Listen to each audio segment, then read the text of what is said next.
আসসালামু আলাইকুম, আমি শুভ। সবাইকে স্বাগত জানাচ্ছি আমার আজকের টিউটোরিয়ালে।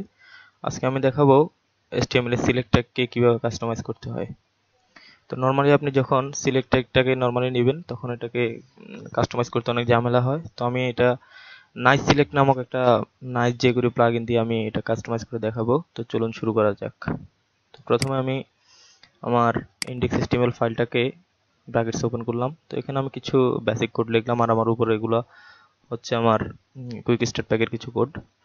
তো এখানে আমি বুটস্ট্র্যাপ দিয়ে কাজ করব। বুটস্ট্র্যাপে কন্টেইনার, রো এবং কলাম নিলাম। তো এর মধ্যে আমরা সিলেক্ট ট্যাগটা নিব।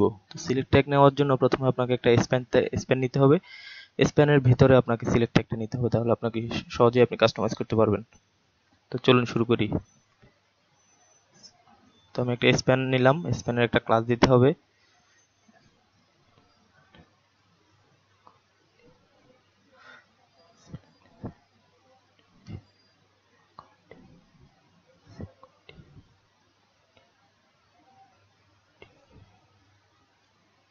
তো আমি স্প্যানের একটা ক্লাস দিলাম সিলেক্ট কন্টেইনার নামে। এর মধ্যে আমরা সিলেক্ট ট্যাগটা দিব। তো আমি দিলাম এখানে সিলেক্ট, একটা সিলেক্টের কিছু অপশন, 4টা অপশন দিলাম। তো এমনিতে নরমালি এটার কি আউটপুট আসে আমরা প্রথমে ওটা দেখি, তারপর ওটাকে কিভাবে কাস্টমাইজ করা যায় সেটা দেখাবো। তো এটা সেভ করে আপনি ফায়ারফক্সে ফাইলটা রান করেন। ফায়ারফক্সে ফাইলটা রান করার পর এরকম আসছে, এটা দেখতে মোটেই ভালো লাগছে না। তো আমরা এটা কিভাবে কাস্টমাইজ করা যায় সেটাই দেখবো এখন।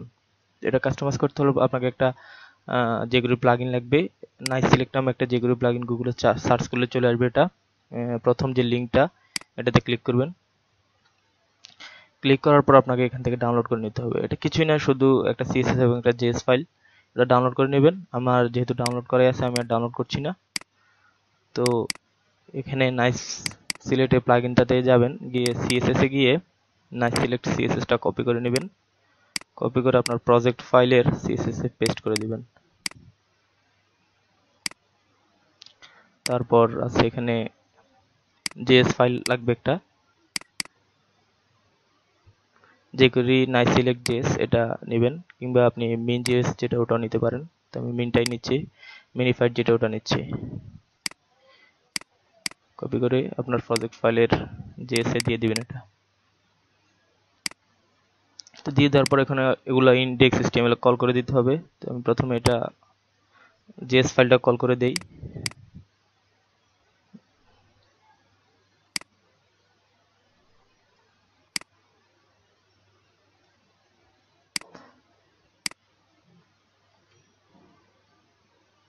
আমি JS টা কল করে দিলাম।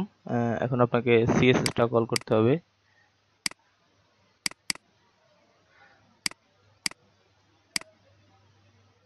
CSS থেকে এটার নামটা কপি করে আনি।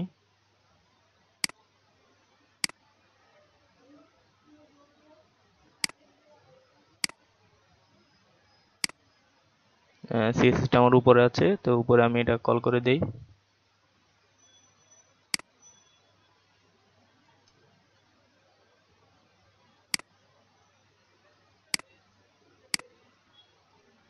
আপনি নিচে যে ফাইলগুলো দেখছেন এগুলো কিছু বুটস্ট্র্যাপ ফাউন্ডেশন, আমার কিছু আমার কুইক স্টার্ট প্যাকের কিছু ফাইল দেওয়া আছে। এগুলো আসলে ম্যান্ডেটরি না, আপনি যখন কুইক স্টার্ট প্যাক ইউজ করবেন তখন আমি এগুলো ইউজ করেছি আর কি।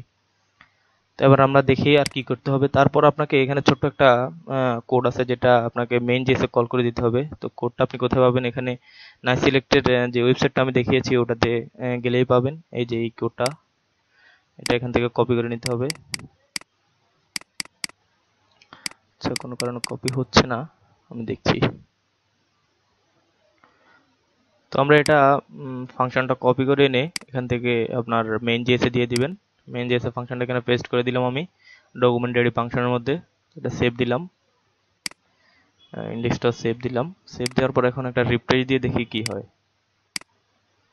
দেখুন এখন খুব সুন্দরভাবে এটা চলে আসছে। এটাকে এখন আপনি খুব সহজে কাস্টমাইজ করতে পারবেন। আগের সিলেক্টের যে অবস্থা ছিল সেটা কাস্টমাইজ করতে খুব সমস্যা হতো, কিন্তু এটা কাস্টমাইজ করতে আপনাকে তেমন কোনো সমস্যা পোহাতে হবে না, খুব সহজেই কাস্টমাইজ করতে পারবেন। তো আমি দেখাই কিভাবে কাস্টমাইজ করা যায়। তো আমরা এটা প্রথমে এটার উইডথ 100% করে দেই।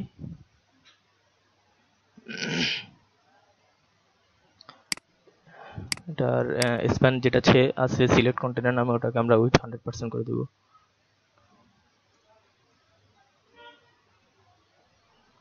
উইথ 100%, আচ্ছা হচ্ছে না, তাহলে এখানে যে একটা নাইস সিলেক্ট নামে একটা আপনার ডিপ হয়ে গেছে অটোমেটিক, ওটাকে আপনি উইথ 100% করে দিলেই হয়ে যাবে।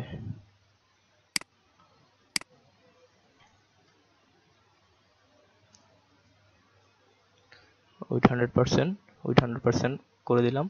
তারপরে এটার একটা আমরা ব্যাকগ্রাউন্ড দিলাম, হালকা কালার একটা ব্যাকগ্রাউন্ড দিলাম। তো আমরা চাচ্ছি এটার যে অপশনগুলো আছে, ও অপশনগুলো হোক আপনার পুরো একদম 100% অপশন হোক। তো আমরা ওটাকে 100% করে দিব।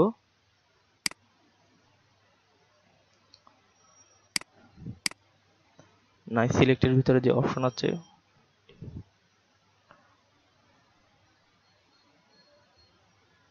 অপশন না দিয়ে আপনি এখানে ইউএল হয়ে গেছে একটা, ওই যে নাইস সিলেক্টেড যেগুলি প্লাগইনটা ইউজ করার কারণে এখানে কিছু মার্কআপ চলে আসছে। তো আমি নাইস সিলেক্ট দিয়ে এখানে ইউএল দিলাম, ইউএল দিয়ে এটাকে উইথ 100% করে দেই।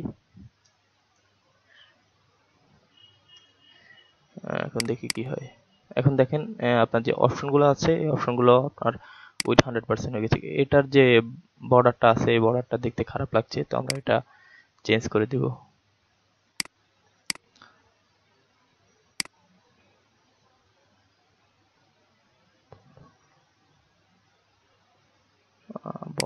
এখানে বর্ডারটা আমরা নান করে দিই,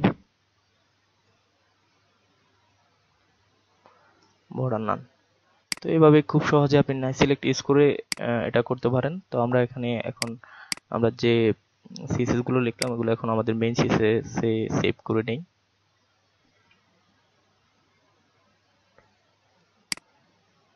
সিএসএস ফাইলে এখানে কিছু বেসিক সিএসএস আছে, এগুলো আপনাদের লাগবে না। তো আমি এখানে দিলাম, তারপর এটা সেভ করে এখন আমরা একটা রিফ্রেশ দিয়ে দেখি। দেখেন খুব সহজেই এটা আপনার অপশন হয়ে গেছে এবং সিলেক্টটা খুব সুন্দর দেখাচ্ছে। এভাবে আপনি এটা কাস্টমাইজ করতে পারেন। তো আজকে এই পর্যন্তই, সবাই প্র্যাকটিস করুন, কোনো সমস্যা হলে কমেন্টে জানান। আল্লাহ হাফিজ।